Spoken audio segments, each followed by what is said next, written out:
this is a tribute to the veterans, to the men and women who served in World War II, who designed, built, and flew these aircraft, which we have on display today. This is especially in memory of those after the 9/11 attack, to help us realize and make us more conscious and aware of how fragile freedom is and how vulnerable we are. So these men and women have given us a sense of well-being we have today. We have the P-40 Warhawk, the P-38 Lightning, the P-51 Mustang, the B-25 Mitchell. The museum has also brought some of their aircraft down, the YF-23 Black Widow, the de Havilland Tiger Moth, and the XAT-6E with the Ranger engine.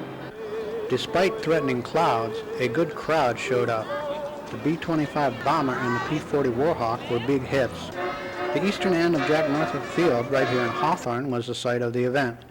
But when the rains came, everybody took it in stride, ducking for cover under the wings of planes. There was no need to evacuate using this old seaplane. We then caught up with Councilman Pablo Catana, who was selling water and soda for the Lions Club, just as the sun came out for his interview. Earlier, when it rained this morning, I thought that we were going to have a little problem, but considering the weather, it's been a great turnout. Even through the rain, they still stuck around. They were all going under the wings of the planes to keep from getting wet.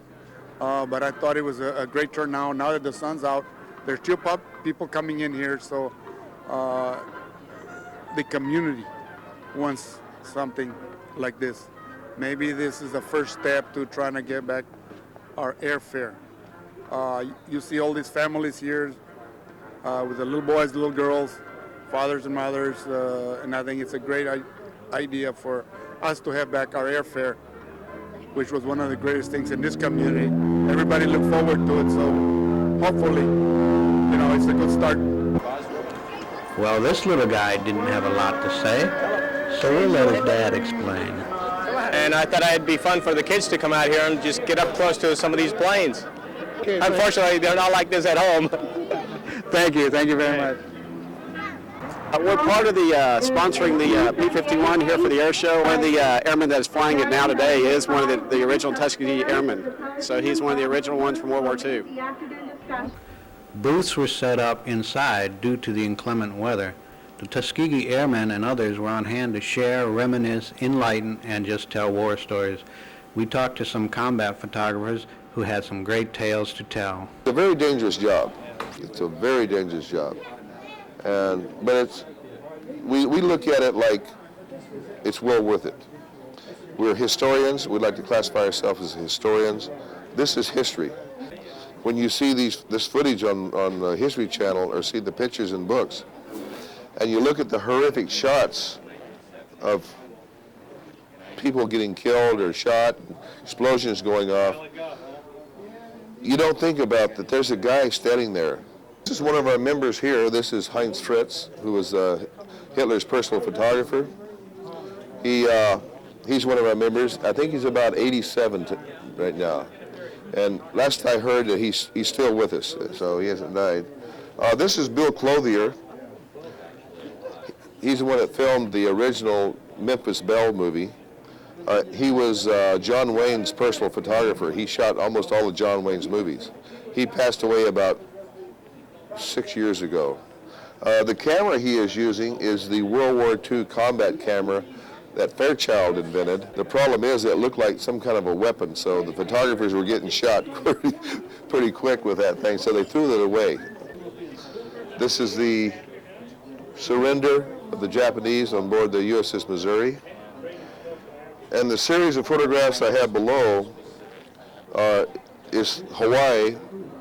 They've been shown many places as Pearl Harbor, but this is actually Kaneohe, Hawaii. This is the Kaneohe, there's a Marine base now there. And that's Kaneohe on December the 7th, 1941. This item here is a Leica, World War II Leica. It's a Luftwaffe Leica made for the Luftwaffe. It's a very nice little camera. It's in excellent condition.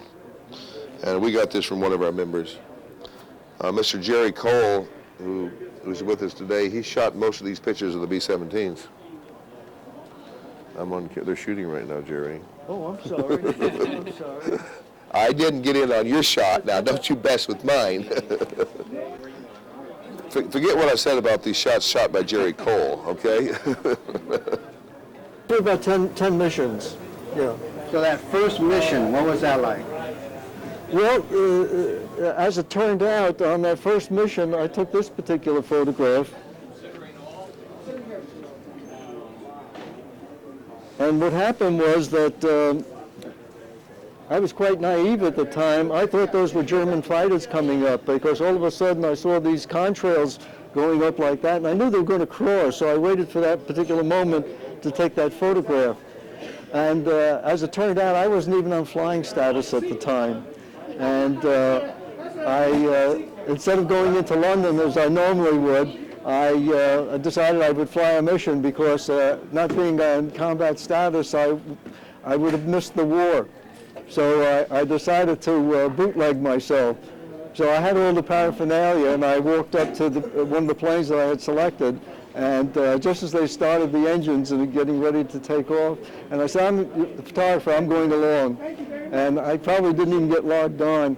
And I was in extreme trepidation through the whole thing, not because of the combat, but I felt like I shot down, I would have been court-martialed if they ever found out about it. So the thing is that it was very interesting in my first mission, and seeing this particular event take place, because contrails, everybody was photographing contrails because they were very photogenic, but to get it with those planes, as it turned out, the P-47s, and crossing like that. And I had picked it up when they were down here, and I saw them scribing that arc, and I knew they were going to cross. So I waited for that particular moment to do that. Upstairs were many more displays of model airplanes, maps, photographs, memorabilia, and other artifacts. Many of the participants came dressed in period uniforms, and seminars were held on various World War II topics. Changed then to night bombing, and the area stuck with night bombing for the simple reason we couldn't fight our way through in daylight. The aircraft were very vulnerable to attack. The Wellington bomber was really made of cloth fabric on top of it, but it could take tremendous punishment. Yeah? And he cracked up on that island. Nobody was hurt, however. But since I had 4 engines running, and we went down to Palestine after that, why he knocked on my door one day, or the next day, and said, Lieutenant, he was a colonel, so naturally I said, yes, sir. And he said, I want to ride back with you to Benghazi. We're following route, and I got to caution you to keep a tight formation, because On the way back, clear skies. Look for fighters. Protect your 6. On return, bases will be scattered clouds, ceilings 5,000 feet, visibility 10 miles. Good luck. But apparently 2 of our bombs failed to go. One was hanging by a shackle and the other one was in place. These are 2 500-pounders, and we're at about 28,000 feet. The temperature is 40 to 50 below zero. And there's a great deal of turbulence in the air from the other groups before us, so you can picture the plane is not moving on a steady course. And the pilot calls out, he says, Al, get in the bomb bay, do what you can, we got to get rid of those bombs. There's a terrific drag on a plane, I can't stay in formation. So immediately I disconnect my heating suit, and I take off my gear, whatever I have, and I leave the intercom behind. I have to disconnect from that, and my parachute has to remain behind because I just can't take anything with me into the bomb bay. I've got a job to do there. So without hesitation, I just crawl up through between the piles. The bomb bay is open, and I extend my upper torso to the outer edge of the plane where the 2 500-pounders are. One is hanging by a shackle, and I'm working hard, but you don't have the strength at high altitude that you have on the ground. And I also realized, I said, I better be careful to myself. I'm thinking these things. I'm using valuable oxygen. And in a flash, I'm praying to God. I said, please help me get rid of these bombs that fast. The flash thought. And at that moment, the bombs went. At that very moment, I realized I was out of oxygen. Very carefully, I arose from my position, and I was losing strength very fast. And by this time, I already felt the temperature penetrating my clothing. I wasn't trembling, but it was starting to penetrate. I was really feeling it. I got up and I started walking between the main supports in the bomb bay. If you've been in the bomb bay, you know what I'm referring to. I can just barely make it through there, but I know I'm going to fall down on the forward part. I just don't have the strength to make it any further. So I fall down and I put my arms through the catwalk, and I'm thinking to myself, I guess this is the way I'm going to die in combat because of the lack of oxygen. I haven't been hit by a bullet, and I haven't been hit by anti-aircraft, but I'm going to die here, going to sleep because of that lack of oxygen. At that very moment, the top engineer reached down. I was close enough. I knew I had to get up to the forward section of the bomb bay, and he connected me with the main supply line, and I just blossomed out. And I came to, and I just rushed up to the nose position and went about my duties. As the seminars continued, we talked to some young aviation fans outside. We're looking at these planes over here. We saw it in an ad in the newspaper, and we come down here. It's pretty interesting. We're seeing all kinds of old World War II planes. How about you? I saw one of my favorite planes here, and I finally got to see it in real life, not just on TV. Which one is that? I can't remember the name of it. That jet fighter over there. Yeah, there's a jet fighter up there that I really like. What I like out here is all the young families and the kids that are all over the aircraft and the police and the fire, and they're seeing good role models, I think. So hopefully we'll have future pilots and firemen and policemen based on the airfare here. It's been an all-volunteer airport too, put on by the museum. So I'm very, very proud we have an airport here. I learned to fly when I was 15. Matter of fact, I learned to fly a plane before I drove a car. My dad had a brand new car, and he said, "You ain't going near my car," but I could fly an airplane all I wanted to. So I actually sold in an airplane before I sold in a car. So the helicopter by far is my favorite. Oh, the Black Hawk helicopter. The fire dropper, they call it the Firehawk. Got a big water tank and an impressive helicopter. If I can quit my day job and fly a helicopter, I'd do it in a second. Your favorite thing today? Has to be the World War II airplanes over there. They're really historical, and to have part of history like that preserved is very important. 2 days before the event, 4 of the planes on display flew into the Jack Northrop field.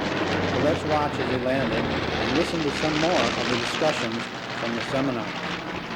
Future lay with the fact that armies fight enemy armies, navies fight enemy navies, but air forces fight enemy nations. And you can then carry the war right to the homeland and take out the industry and also labor morale. The casualty rates were very, very high.